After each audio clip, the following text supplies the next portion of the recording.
Assalamualaikum warahmatullahi wabarakatuh. Baik, sekarang bagian yang keempat. Masya Allah, ini sampai 4 bagian gini. Nggak apa-apa ya. Jadi, langkah-langkah taktisnya untuk bantuin diagnosa tuh gimana sih? Baik, kalau kita bicara historis sejarah, itu ada namanya itu fikul aulawiyat muwazanat.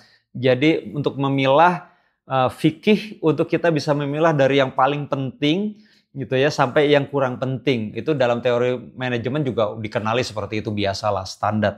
Nah, fikul aulawiyat muwazanat ini juga fikih untuk mempertimbangkan mana yang kira-kira minggir dulu lah. Nah, jadi kalau kita paham ini, Masya Allah, bantu banget. Terus supaya memahami kaidah-kaidahnya gimana? Saya kasih referensinya buat teman-teman, baca buku fikih prioritas karyanya Dr. Yusuf Qaradawi. Beliau sekarang sudah almarhum. Itu Masya Allah, bantu banget untuk kita, para leader, pemimpin, pemilik bisnis, mengambil keputusan-keputusan, bahkan keputusan yang amat sulit sekalipun. Oke, nah teknisnya, langkah-langkah taktisnya, ketika kita paham itu sebagai dasar fundamental kita dalam memutuskan, maka kita bisa bikin namanya isu tree. Jadi isu tree, pohon isu. Isunya apa? Masalah kita apa? Oke, misalkan ujungnya kita merasa kayaknya kita harus tambah modal. Jadi masalahnya adalah kurang modal. Nah, maka kita petakan dulu, bikin pohon-pohonnya. Kurang modal itu apa kepala masalahnya? Apakah karena income yang kurang atau karena ada kebocoran, akan diagnosa kan? Atau karena kegerus nih, tanpa sadar ada sesuatu. Kalau kurang income, kurang omset misalkan, kenapa? Karena nggak ada barang atau salesnya kurang. Kalau fraud, bocor, ada maling, ada rembes nih, ada fraud, ada kecurangan. Atau modal kegerus misalkan karena piutang, pindah ke piutang gede, atau beban hutang, atau misalkan pindah jadi stok, atau misalkan jadi pemilik yang suka investasi atau keperluannya banyak. Nah, itu petakan itu. Nanti lagi-lagi nanti diagramnya dilampirkan insya Allah. Nah, kemudian kalau kemudian sudah berjalan bisnisnya, lalu ketemu masalah kita, dapat masalah dan bingung nih, maka kita bikin migration plan, bikin bridging, jembatan. Kayak kita mau dari sisi ini ada sungai, sisi satu mau ke sisi yang lain, kita mau nyebrang kan bikin jembatan dulu. Nah, bridging. Bikin bridgingnya, nah itu tuh jembatan untuk kita menuju kepada tujuan dari masalah menjadi solusi. Nah, kenapa sih? Dan itu migration plan namanya, rencana ya. Kenapa mesti bikin rencana? Banyak sekali nih kaidah yang menyebutkan katanya gitu ya, dan kita tahu lah gagal bikin rencana, gagal merencanakan sama dengan merencanakan kegagalan. Tapi hakikatnya bukan itu, karena itu masih bisa dibantah-bantah. Ada saya mah spontan aja lah gitu ya. Kita balik kepada teladan Nabi SAW. Mana? Coba contohkan mana yang Nabi mau perang gak bikin rencana.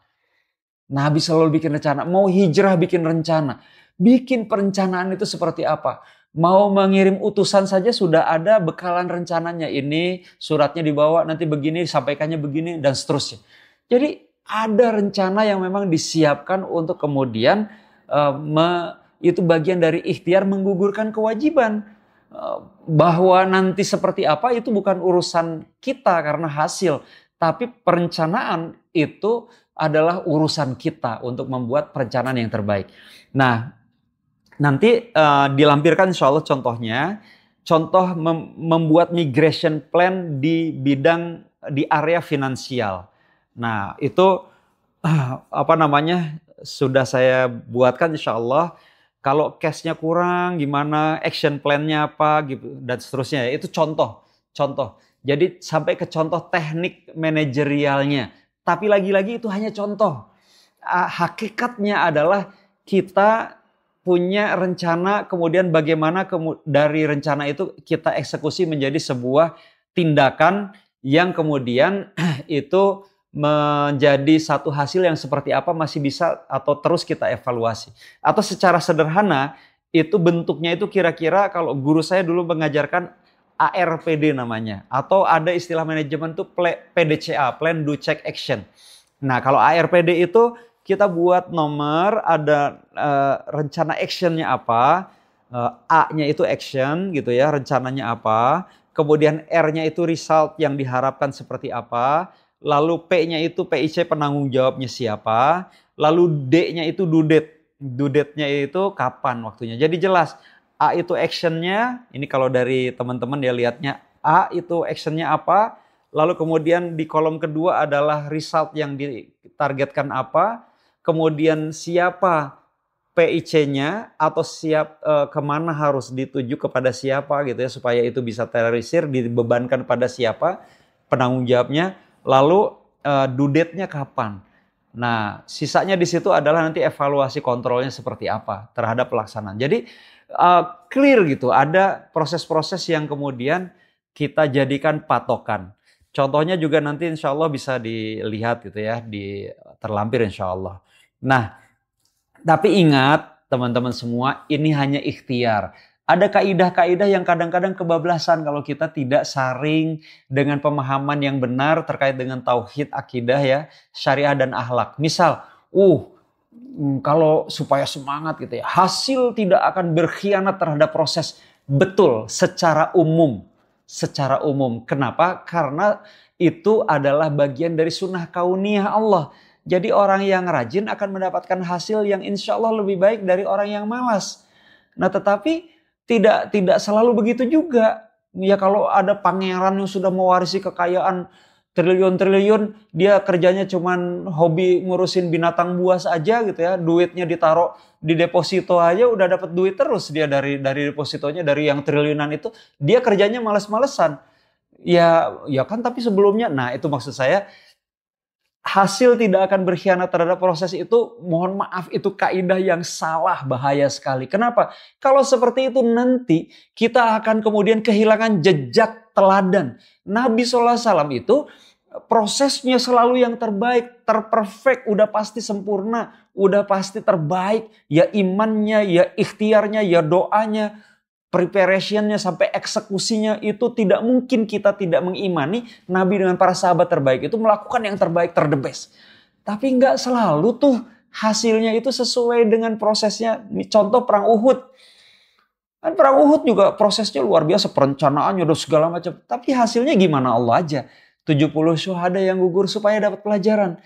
Karena itu akan menjadi pelajaran untuk memilah mana yang beriman, mana yang munafik. Mana yang sungguh-sungguh, mana yang taat, mana yang kemudian juga tidak taat dan seterusnya. Mana yang berani, mana yang lari dari medan pertempuran. Jadi kita hati-hati, banyak istilah bisnis manajemen yang membuat kita terjebak. Misal dengan modal sekecil-kecilnya, hasil sebesar-besarnya, itu prinsip kapitalis. Kalau kita nggak paham, nanti akan rusak cara berpikir kita. Termasuk jadi kesalahan-kesalahan umum di bisnis itu jadinya akan selalu kita lakukan sebab kita memakai fundamental pemahaman yang salah. Nah maka insya Allah sebagai penutupnya di poin yang keempat ini, ingat teman-teman, kita selalu memiliki peluang untuk mendapatkan blue ocean yang baru. Ingat, patokan kita adalah rezeki dari Allah, bukan pintu bisnisnya. Jadi ketika kita sudah melakukan dengan proposal yang terbaik, ikhtiar terbaik, doa terbaik, amaliyat terbaik, dan seterusnya, upaya terbaik dalam ikhtiarnya, itu semua kita lakukan dengan berusaha menghadirkan semua pertolongan Allah, juga kita berusaha hadirkan, maka Masya Allah, hasil itu betul-betul totalitas kita serahkan pada Allah, dan yang gak mungkin salah, apa yang kita lakukan sudah pasti akan menghasilkan kebaikan. Dan kalau tidak mentok nih misalkan, ya jangan-jangan memang kita tidak boleh fanatik dengan bisnis yang sedang kita geluti. Kita berpindah area di bisnis yang mungkin Allah ingin supaya kita berpindah dari satu tempat yang sudah tidak layak gitu ya untuk menjadi bisnis yang prospek panjang ke depan.